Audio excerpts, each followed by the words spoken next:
The internet has grown from an exclusive technical innovation to an everyday necessity over a short span of time. With the ever-growing part technology and the internet is playing in everyone's life, it has also facilitated criminal activity and darkened tensions potentially on the other side of the keyboard. The internet is not a self-policing entity. It's always open. The internet does not care who uses it and what people use it for. The American Academy of Child and Adolescent Psychiatry states, most parents teach their children not to talk with strangers, not to open the door if they are home alone, not to give out information on the telephone to unknown callers. Most parents also monitor where their children go, who they play with, and what TV shows, books, or magazines they are exposed to. However, many parents don't realize that the same level of guidance and supervision must be provided for a child's online experience.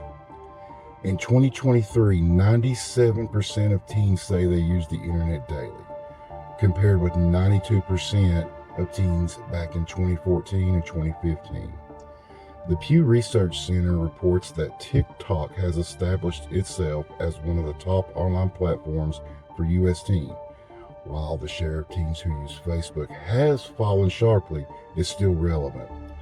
Dating apps have also made way to more friend maker style apps to help widen the appeal for people to download and interact. Meet Me, for example, has become a very popular app, while at the time of registering a profile will limit the user to the age of 18.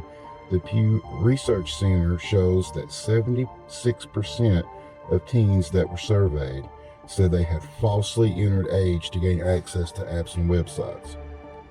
TikTok, Instagram, Snapchat, Telegram, and KIK Messenger are a few of the many apps out there that let people communicate and share photos and videos.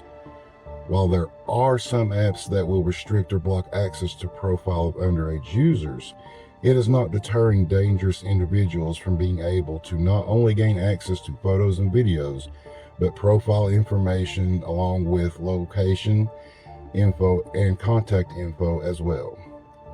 Something as innocent as posting the photos of a fun family outing to the lake can easily be accessed by predators looking to make potential contact.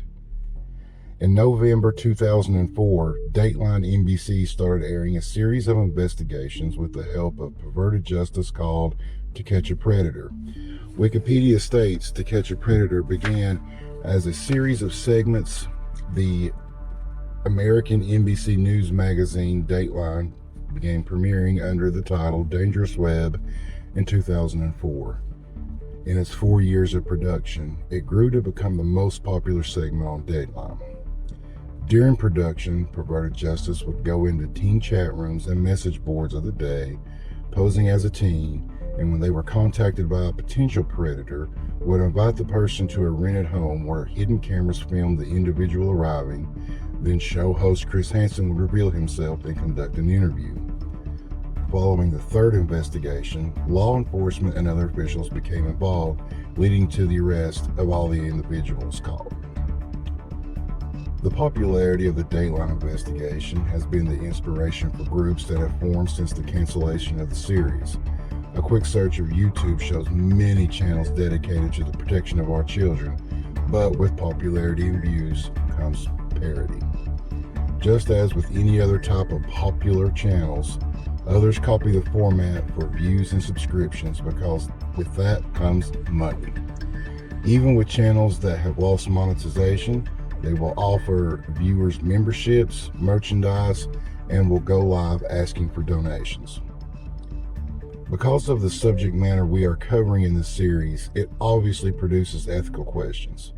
With groups of civilians doing potential criminal investigations, we will hear from the Tennessee Bureau of Investigations, the FBI, a current criminal prosecutor, and a criminal defense attorney to help us better understand potential risk of these type of investigations.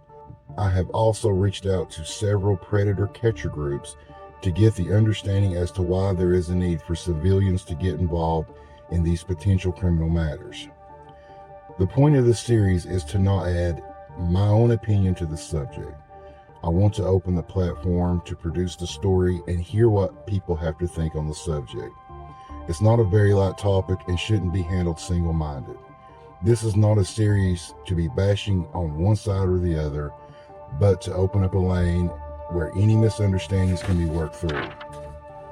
The topics that this series will look into will be how predator groups started and gained followings on social media platforms, the cost of investigations, the process when investigations cross state lines, when is law enforcement initially contacted when a potential predator is found, how do groups handle safety, what resources are used when conducting investigations, the legality of civilian predator stings, arrest versus conviction, confronting and filming innocent individuals or the wrong person, what happens after the catch, to include documented proof and court documents, content creator responsibility and motives, profiting, monetization, and merchandise of predator catcher channels, law enforcement, prosecutor, and criminal attorney statements on civilian predator investigations.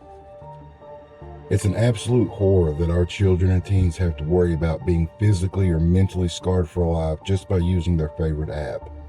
An estimated 618,000 children were victims of abuse in 2020, the most recent year for which there is national data. While any number of children being abused is intolerable, the fact is there is a huge problem. This series is intended to help take a look inside at what is being done by both civilian groups and by law enforcement and how that could potentially work better between them.